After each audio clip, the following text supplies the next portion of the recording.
Buenos días, estimados hermanos. Damos gracias al Señor por permitirnos otro día más compartir su palabra.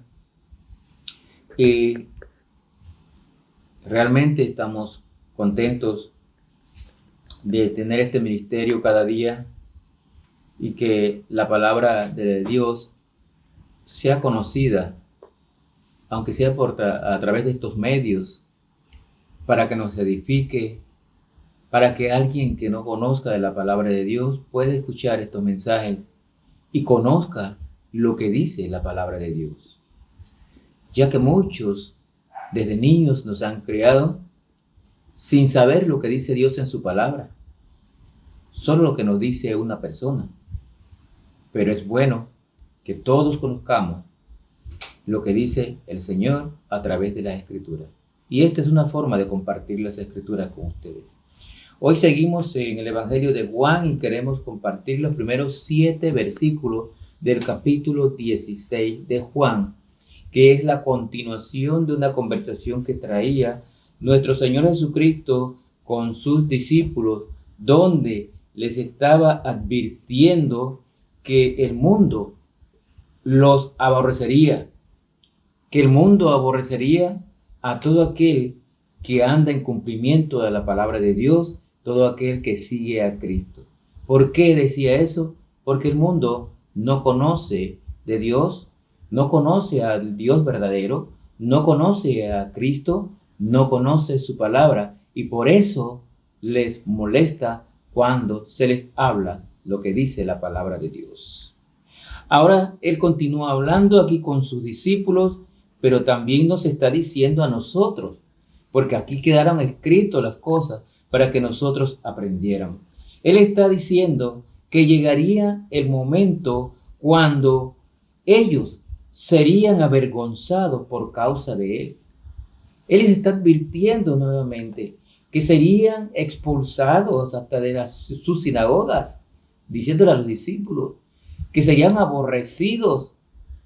También nos dice a nosotros que tenemos que fortalecernos en el poder del Señor, porque a muchos les va a incomodar que se les hable de Cristo.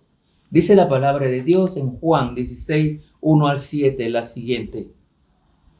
Estas cosas os he hablado para que no tengáis tropiezo. Noten, Cristo hablando, advirtiendo de los tropiezos que iban a tener adelante.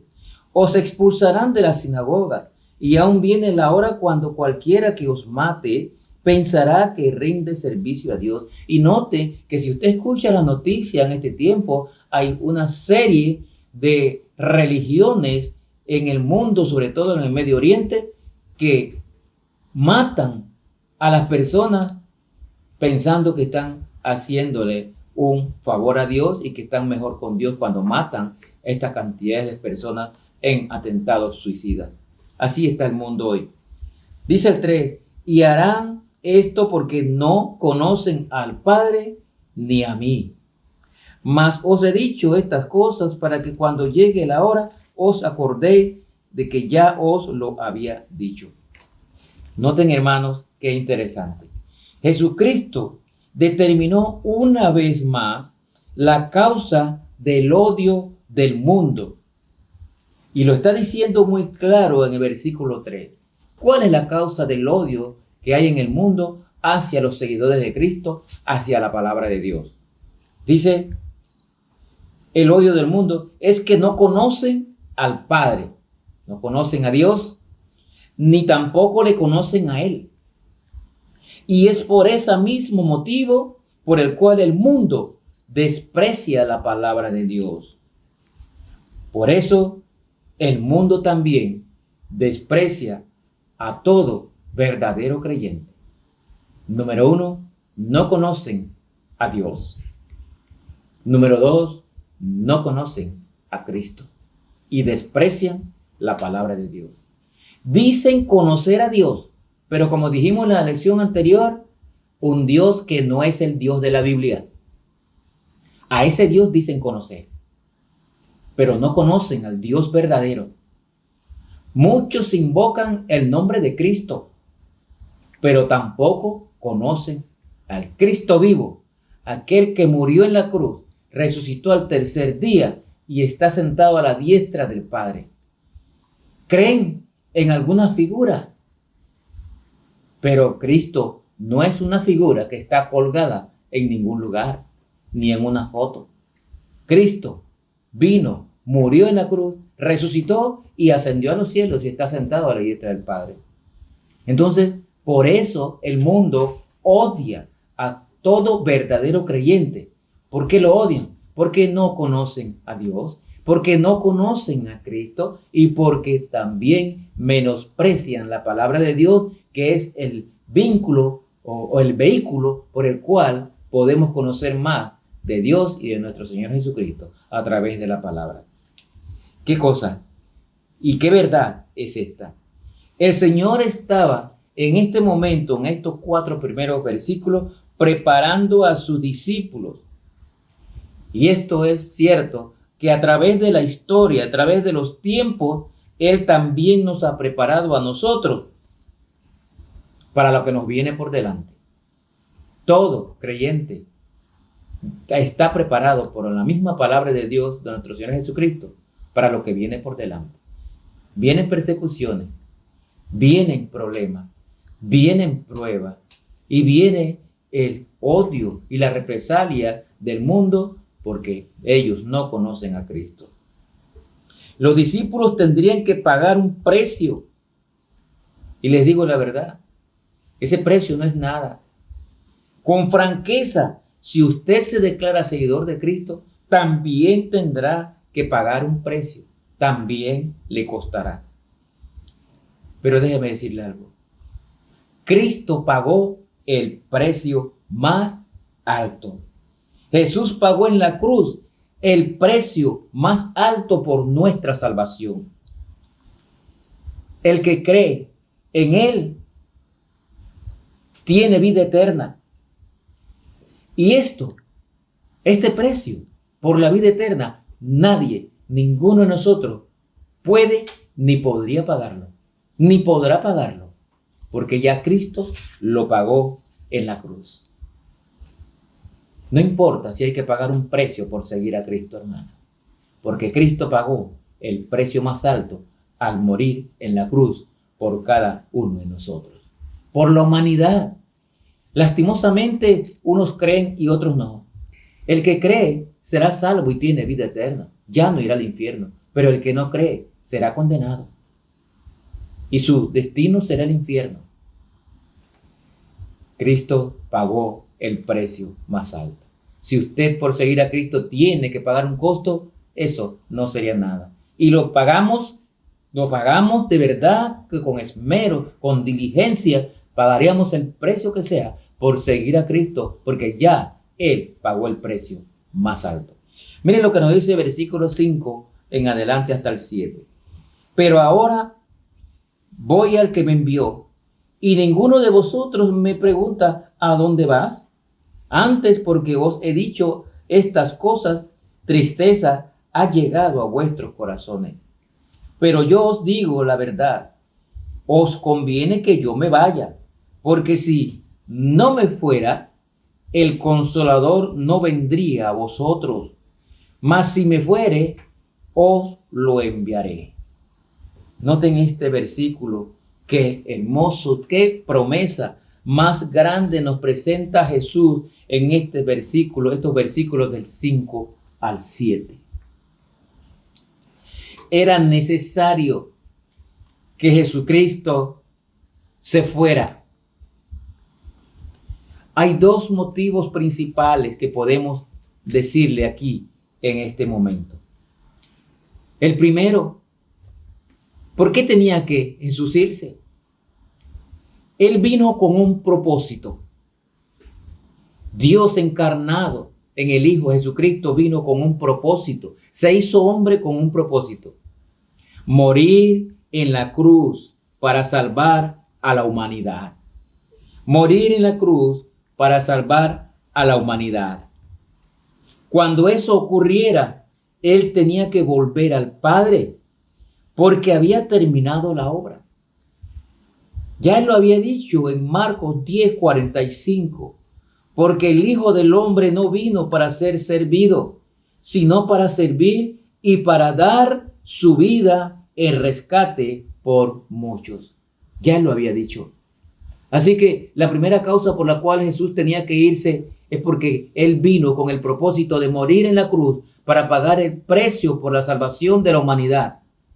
Al terminar esta misión, Él dijo en Juan 19:30, consumado es. Cuando estuvo próximo a morir en la cruz, Él dijo estas palabras. Juan 19:30 nos dice allí, Juan 19:30, para confirmarlo con ustedes, que estamos hablando palabra de Dios, dice aquí, cuando Jesús hubo tomado el vinagre, dijo, consumado es, y habiendo inclinado la cabeza, entregó su espíritu. ¿Por qué dijo consumado? ¿O qué significa consumado es? El trabajo había sido terminado. Vino con un propósito, morir en la cruz y resucitar al tercer día para pagar el precio del pecado de la humanidad. Así que consumó su trabajo. Por eso tenía que regresar al Padre. Razón número 2. Tenía que irse para enviarnos un consolador. Gloria a Dios por eso. Tenía que irse para enviarnos el Espíritu Santo. No nos dejaba solos, porque está en nosotros para siempre. Y eso lo dijo también en Juan 14, 16, 17. Juan 14, 16, 17. Él dijo lo siguiente. Y yo os rogaré al Padre y os dará otro consolador para que esté con vosotros para siempre. El Espíritu de verdad, el cual el mundo no le puede recibir porque no le ve ni le conoce, pero vosotros le conocéis porque mora en vosotros y estará en vosotros. Note claramente lo que le dice a los discípulos. El Espíritu Santo, el Espíritu de verdad, el Consolador, vendría a morar en sus discípulos y también en nosotros. Qué interesante. La pregunta es, si Él tenía que irse para enviarnos un consolador después de haber consumado el trabajo, cuando usted es salvo, el Espíritu Santo de Dios viene a morar en usted. Recuerde, cuando usted es salvo, el Espíritu Santo de Dios viene a morar en usted. Porque Él dijo, estará con vosotros para siempre. Les enviaré un consolador que estará con vosotros para siempre. Y el mundo no le conoce, ni le puede recibir, pero vosotros le conocéis y está en ustedes. Entonces, hermano, el Espíritu Santo mora en cada creyente, en cada persona que es salvo. El Espíritu Santo de Dios mora en él. Gloria a Dios que el Espíritu Santo está morando en nosotros. Pero si usted no es salvo, si no ha recibido a Cristo como su Salvador personal, puede hacerlo, aceptarlo ahora. En este momento, usted puede ser salvo y el Espíritu Santo de Dios vendrá a morar en usted y se quedará en usted para siempre.